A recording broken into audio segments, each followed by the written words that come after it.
क्या आजकल आपके ही पेरेंट्स के साथ आपकी कुछ अनबन चल रही है? आप अपने घर के सबसे बड़े बच्चे भी हो सकते हैं, या मंझले बेटा या बेटी भी हो सकते हैं, या सबसे छोटे बच्चे भी हो सकते हैं।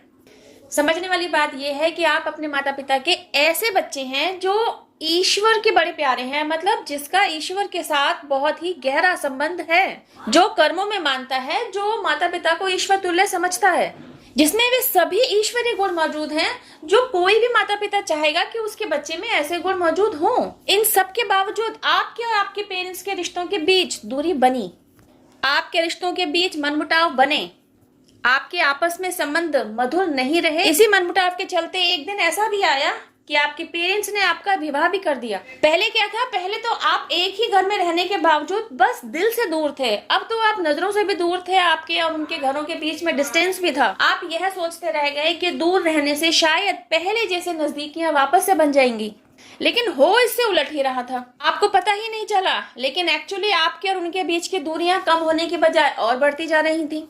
आपके और आपके पेरेंट्स के बीच का अलगाव तो दूर हुआ नहीं, अलबत्ता आपके और आपके सिबलिंग्स के बीच में, आपके और आपके बड़े भाई बहन के बीच में अलगाव की स्थिति बननी शुरू हो गई, क्योंकि हालात बद से बदतर होते चले जा रहे थे। इन बिटवीन आप मेंटल ट्रॉमा के शिकार हुए, आप डिप्रेशन में गए। लेकिन इस स्टेज पर आकर चौंका देने वाली बात यह हुई कि आपने खुद को ना बहुत ही जल्दी हील कर लिया। आपने अपने आप को बहुत ही जल्द डिप्रेशन से बाहर निकाल लिया। कैसे कर पाए आप ये? लोग डिप्रेशन में जाते हैं, डॉक्टर के पास जाते हैं, मेडिसिन का सहारा लेते हैं, लेकिन आप ऐसे शख्सियत रहे जिसने खुद पर कुछ ऐसा काम किया और डिप्रेशन से बाहर हो गए। आपने खुद पर यह काम कर भी लिया, आप डिप्रेशन से बाहर भी हो गए और आपको पता भी नहीं चला। एक्चुअली क्या था, आप तो दिव्य गुणों से भरे हुए थे, तो आपको खुद को ना एक्सेप्टेंस की स्थिति में बनाकर रखना ना जैसे शुरू से ही आता था। कोई भी सिचुएशन आपके सामने इस तरीके से पेश आती जिसमें आपके ऊपर तोहमत लगाई जाती, क्योंकि ऐसा सब कुछ करने वाले कोई और नहीं, आपके परिवार के ही लोग थे। आपको जैसे ना हमेशा एक इनर कॉलिंग रहती कि जो कुछ हो रहा है प्रभु इच्छा से हो रहा है, आगे भी जो कुछ होगा प्रभु इच्छा से होगा। तो अगर यह कुछ ऐसी सिचुएशन आपकी लाइफ में चल रही है जो एक्चुअली अनफेवरेबल है, जो आपके फेवर में नहीं है, जो रिजल्ट आपके फेवर में नहीं दे रही है, इसके बावजूद आप ऐसे शख्स थे कि आपके दिल और दिमाग में सामने वाले के प्रति कुंठा नहीं भरती, नफरत नहीं जागती। आपको समझ में तो आता कि सामने वाले ने आपके साथ गलत किया है, लेकिन आप क्योंकि एक्सेप्टेंस में रहना जानते थे तो आप अपने दिल को तसल्ली दे लेते कि या तो यह आपको कुछ ऐसा लौटा रहा है जो आपने इसके साथ कभी को किया है, इस जन्म में किया होगा, नहीं तो पास्ट लाइफ में कर आए होंगे। अदरवाइज यह आपके साथ बुरा करके अपने कर्म को खराब कर रहा है, अपने लिए कोई कार्मिक अकाउंट क्रिएट कर रहा है। तो अगर वह क्रिएट कर रहा है तो कुछ समय बाद उसकी भरपाई भी उसी को करनी होगी। तो उसके गलत बिहेवियर की वजह से आप खुद को क्यों सैक्रिफाइस करें, आप अपने इनर चाइल्ड को क्यों हर्ट करें? तो ये सोचकर ना आप मूव ऑन कर जाते थे सिचुएशन से भी और सिचुएशन में जुड़े हुए लोगों से भी। मूव ऑन का मतलब छोड़कर चले जाना नहीं, मूव ऑन मतलब अगले स्टेप पर बढ़ जाना, आगे बढ़ जाना। ऐसी किन्हीं सिचुएशंस को आप रामायण के साथ रिलेट कर सकते हैं। रामायण कथा तो याद होगी ना, राजा दशरथ ने अपने बड़े बेटे राम को 14 वर्ष का वनवास दिया। बड़े बेटे राम ने पलटकर अपने पिता से एक भी क्रॉस क्वेश्चन नहीं किया। उन्होंने नहीं पूछा कि सुबह तो मेरा रास्ते लग होने जा रहा था, अब आप मुझे वनवास के लिए भेज रहे हैं, वो भी 14 वर्ष के लिए।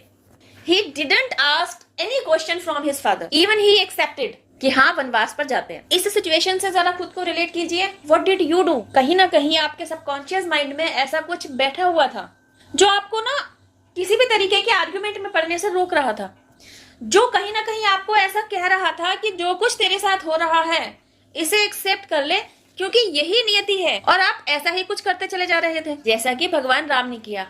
उन्होंने भी सब कुछ एक्सेप्ट किया ना। दूर से देखने पर दोनों सिचुएशन सेम लग रही है ना, लेकिन दोनों सिचुएशंस में फर्क है। पहला फर्क, दोनों के युगों में अंतर।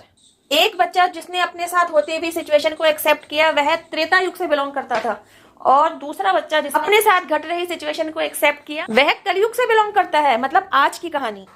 दूसरा फर्क, त्रेता युग में जब बच्चे ने इस सिचुएशन को एक्सेप्ट किया, इस एक्सेप्टेंस के बाद वह बच्चा पेन में नहीं था, उसे सिचुएशन को एक्सेप्ट कर लेने के बाद रत्ती भर भी पेन नहीं था। यह है एक्सेप्टेंस। लेकिन वह बच्चा यानी कि आप जो कि कलयुग से बिलोंग करता है, आप जिस सिचुएशन में इन्वॉल्व थे उस सिचुएशन को आपने एक्सेप्ट तो किया, लेकिन आप पेन में रहे, आप दुखी रहे, आपके दिल पर बोझ रहा, कुछ ना कह सकने की पीड़ा रही। ऐसा दुख दर्द जिसे आप ना तो निगल पा रहे थे और ना ही किसी के सामने उगल पा रहे थे।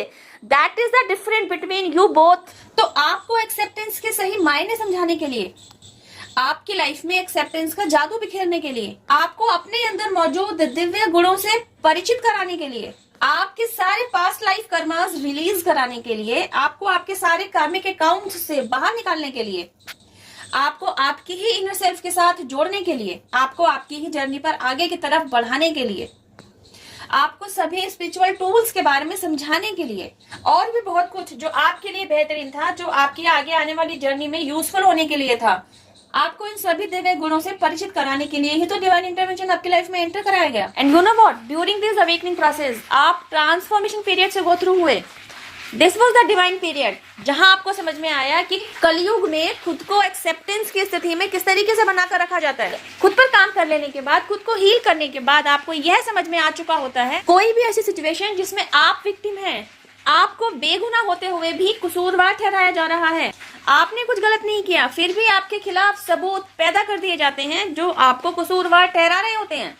ऐसी सिचुएशंस में डील करने के लिए खुद को एक्सेप्टेंस की स्थिति में बना के रखने का मतलब यह है कि आपके साथ जो कुछ भी हो रहा है ना, उसका दुष्प्रभाव आपने अपने दिल और दिमाग पर नहीं पड़ने देना है। आपने एक्सेप्ट सिर्फ ये करना है कि यही होना था, इसलिए हो रहा है।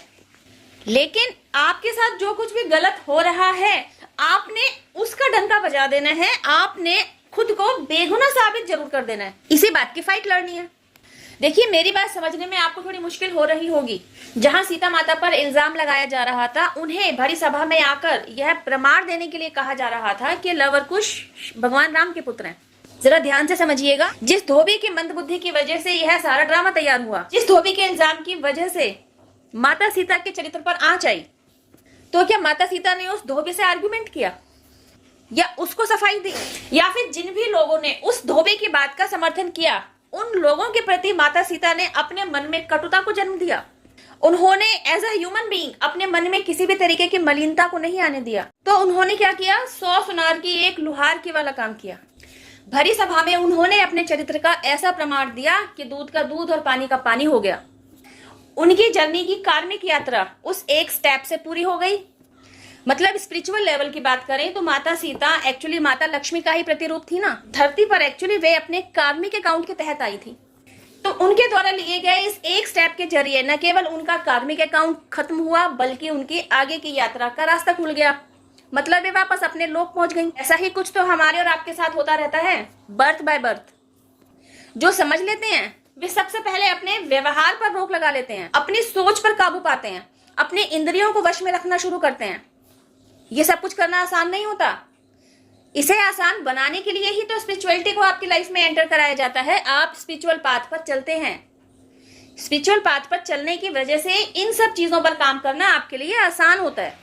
आई होप वीडियो में दिया गया मैसेज आपको समझ में आया। इस वीडियो में बस इतना ही। अब मैं आपसे मिलती हूँ मेरी नेक्स्ट वीडियो में। टिल देन हैव पेशेंस, रब्बा खैर, जय माता दी, take care, bye, stay blessed.